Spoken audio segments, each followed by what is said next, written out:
Hi guys, welcome to the session. So in this video, I'm going to discuss the concept of demand and its determinants, that is factors affecting demand. And this concept is a part of your IE and IFS component of JAIIB examination. And yes, this is important from the examination point of view. So let's start the discussion. First of all, we will be understanding what is the meaning of demand, and after that I will be telling you the factors affecting demand. So let's start the discussion with the demand itself. So what is the meaning of demand? So demand for a commodity refers to the quantity of a commodity that a consumer is willing to buy at a given price during a given period of time. तो यहाँ पे what is happening कि suppose आपको कोई चीज यहाँ पे purchase करनी है, right? Let's take an example of potato, ठीक है। If you want to purchase a potato, तो यहां पे आपने विलिंगनेस शो की है that I have to buy potato, ठीक है, एट गिवन प्राइस, जो भी उसका प्राइस है या जो भी प्राइस आप पे करना चाहते हैं। Suppose the price is 20 rupees K G, so yes you are ready, you are willing to pay ₹20 for every kg of potato, and also you have decided that I would be buying 5 kg of potato, right? तो यहाँ पे you have shown the willingness to buy the potato. You have decided the quantity that I would be buying 5 kg of potato at the given price, that is 20 rupees per kg, which means now you are demanding the potato. तो आप यहाँ पे potato की demand कर रहे हैं इस तरीके से, जब आपने विलिंगनेस भी शो की है, आप गिवन प्राइस पे करने के लिए रेडी हैं, and also you have decided the quantity, which means that you are basically demanding that particular thing. But यहाँ पे किसी भी चीज की जो डिमांड होती है वो मल्टीपल फैक्टर से अफेक्ट होती है, ठीक है. So there are different factors which affect demand, which is known as the determinants. क्या फैक्टर्स हो सकते हैं? Number first is the price of the commodity. जो भी चीज आप परचेज करना चाहते हैं उसकी प्राइस क्या है. देखिए, लॉ ऑफ डिमांड सेज कि यहाँ पे other things remaining the same, there is an inverse relationship between the price of a commodity and the quantity demanded by its buyers. तो according to the law of demand, यहाँ पे एक inverse relation है between the price and the demand, which means किसी भी चीज की अगर प्राइस ज्यादा है so demand will go down, ठीक है. अगर किसी चीज की प्राइसेस कम है so demand will go up. बहुत ही सिंपल सा प्रिंसिपल है लॉ ऑफ डिमांड का, ठीक है जी. फॉर एग्जाम्पल अगर हम बात करें मैंगो की, ठीक है जी, मैंगो का सीजन चल रहा है अभी. अगर हम बात करें मैंगो की, तो मैंगो मान लीजिए यहाँ पर 80 रुपीज के जी अगर आपको मिल रहा है, ठीक है, 80 rupees K G, then you would be demanding more. आपकी डिमांड जो है वो ज्यादा रहेगी, ठीक है. You will be demanding more here. But suppose if same mango goes to 150 rupees K G, ठीक है, 150 रुपीज के जी होता है, देन ऑब्वियसली जो डिमांड है वो कम हो जाएगी. अगर आप पहले वीक में अगर आप 2 kg कंज्यूम करते थे, so now you would B consuming 1 kg only, right. बहुत ही सिंपल सा प्रिंसिपल है लॉ ऑफ डिमांड का, which shows the inverse relationship between the price and the demand. तो जब प्राइस ज्यादा होती है डिमांड कम होती है, जब प्राइस कम होती है तो डिमांड ज्यादा होती है. This is the law of demand. तो यहाँ पे this is the first factor that affects the demand. अगर प्राइस ज्यादा है तो उस चीज की डिमांड कम हो जाएगी, अगर प्राइस कम है तो डिमांड ज्यादा हो जाएगी. This is the first factor. Second factor is the price of the related goods, ठीक है. अब हम बात उस पर्टिकुलर कमोडिटी की प्राइस की बात नहीं कर रहे हैं जो हमें परचेज करना है, बल्कि उससे रिलेटेड जो गुड्स हैं उनके प्राइसेस की बात कर रहे हैं. So price of other related goods are also the factor that affects demand. So यहां पे हम दो प्रकार के गुड्स को देखते हैं. Number first is the substitutes and the complementary goods. तो ऐसे गुड्स जो सब्स्टिट्यूट्स है उस पर्टिकुलर कमोडिटी के, एंड ऐसे गुड्स जो यहाँ पर क्या है, यहाँ पर कॉम्प्लीमेंट्री, ठीक है. इनका मतलब क्या है? सब्स्टिट्यूट गुड्स का मतलब होता है कि आप उस पर्टिकुलर गुड्स की जगह आप कोई दूसरा गुड्स यूज कर सकते हैं, पर्पस आपका जो है वो सर्व हो जाएगा, राइट. तो यहां पर क्या होता है, substitute goods are those goods which can easily be used in the place of one another for the satisfaction of particular want, like tea and coffee, ठीक है. तो अगर आपको टी नहीं मिली तो आप यहाँ पे कॉफी पीकर भी आप सेम एनर्जी लेवल यहाँ पे फील कर पाएंगे, राइट. कॉफी नहीं मिली तो टी आप यहाँ पे कंज्यूम करके भी सेम एनर्जी लेवल आप यहाँ पे सेम सेटिस्फेक्शन आपको यहाँ पे मिल सकता है.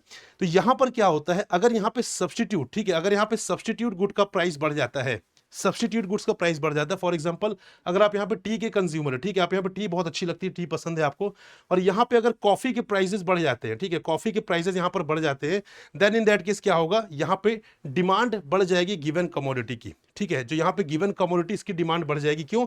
क्योंकि जो टी का कंज्यूमर बेस था वो तो चल ही रहा है, कॉफी वाला जो कंज्यूमर था वो भी यहाँ पर टी में स्विच कर जाएगा, because ultimately the prices of coffee are going up, right. So what would happen, the consumer base of coffee basically they would be shifting to the tea. तो यहाँ पे टी की जो डिमांड है वो बढ़ जाएगी, right. then further हम बात करें यहाँ पर अगर हम बात करें, अगर यहाँ पे जो प्राइस है and decrease in price of commodity substitute goods leads to decrease in the demand for the given commodity, ठीक है. तो अगेन सेम यहाँ पे लेते हैं, यहाँ पे मान लीजिए टी एंड कॉफी है, कॉफी के प्राइसेस अगर यहाँ पे कम हो जाते हैं, कॉफी के प्राइजेस यहाँ पे कम हो जाते हैं, इन that case what would happen, यहाँ पे कॉफी की डिमांड जो है वो बढ़ जाएगी, बिकॉज नाउ दिस टाइम यहाँ पे जो टी के कंज्यूमर बेस है वो यहाँ पे शिफ्ट हो जाएंगे। तो यहां पे अगर हमारा मेन गुड जो हमारा कोर गुड है दैट इज इफ टी, ठीक है, and coffee we are considering as a substitute good है, तो इस केस में क्या होगा, अगर सब्स्टिट्यूट गुड का प्राइस बढ़ जाएगा देन यहाँ पे जो हमारी गिवन कमोडिटी है टी उसकी डिमांड बढ़ जाएगी, क्योंकि यहाँ पे चाय अभी भी सस्ती है, ठीक है। अगर यहाँ पे इसका जो हमारा सब्स्टिट्यूट गुड है उसके प्राइसेस कम हो जाते हैं देन जो हमारा मेन जो गुड्स है उसकी भी डिमांड यहाँ पे कम हो जाएगी, क्योंकि नाउ सब्स्टिट्यूट गुड में जो कंज्यूमर बेस है वो शिफ्ट कर जाएगा। This is the principle of price of the related goods में, प्राइस ऑफ सब्स्टिट्यूट गुड्स का, ठीक है। एक और टाइप ऑफ गुड्स है इसमें that is price of complementary goods. Complementary goods क्या होते हैं, जो बेसिकली दो गुड्स एक साथ एक दूसरे को पूरा करते हैं, right. For example complementary goods are those goods which are used together to satisfy a particular want, like car and petrol हो गया, बाइक एंड पेट्रोल हो गया, ये एक दूसरे को कॉम्प्लीमेंट करते हैं, ठीक है। बिना पेट्रोल के यहाँ पे कार या बाइक आप नहीं चला पाएंगे। तो यहां पे इस केस में क्या होता है, इस केस में an increase in the price of a complementary goods leads to a decrease in the demand for the given commodity. For example अगर यहाँ पे पेट्रोल का प्राइस गिर रहा है, ठीक है, पेट्रोल के प्राइसेस काफी कम हो चुके हैं, उस केस में यहाँ पे कार या बाइक की जो कार और बाइक के जो बेसिकली यहाँ पे प्राइस डिमांड है वो यहाँ पे बढ़ जाएगी। क्यों? क्योंकि लोग यहाँ पे now they can afford the petrol, अगर वो पेट्रोल अफोर्ड कर पा रहे तो one time investment they can make into the car, buying car और बाइंग बाइक, तो वहाँ पे वो वन टाइम इन्वेस्टमेंट कर देंगे।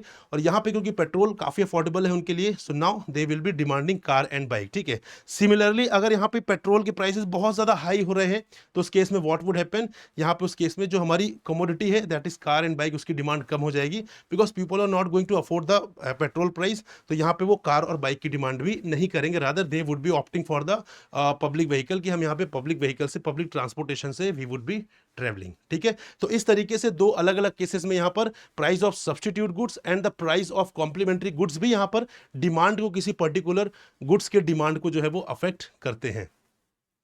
Then after that income of the buyer of the commodity, ठीक है। यहाँ पे इनकम भी होती है जो किसी पर्टिकुलर गुड्स के डिमांड को यहाँ पर अफेक्ट करती है। फॉर एग्जांपल अगर आपकी इनकम बढ़ रही है, ठीक है, if your income is increasing then in that case what would happen, you will feel कि मुझे यहाँ पे मेरी स्टैंडर्ड ऑफ लिविंग जो है, मेरा लिविंग स्टैंडर्ड उसे मुझे इंप्रूव करना है, ठीक है। तो you would go for vacation also, you would have a luxury things, you would have a car, bike, house, right, you would be having iPhone. तो आप क्या करेंगे, आप चीज़ों की डिमांड बढ़ाना चालू कर देंगे।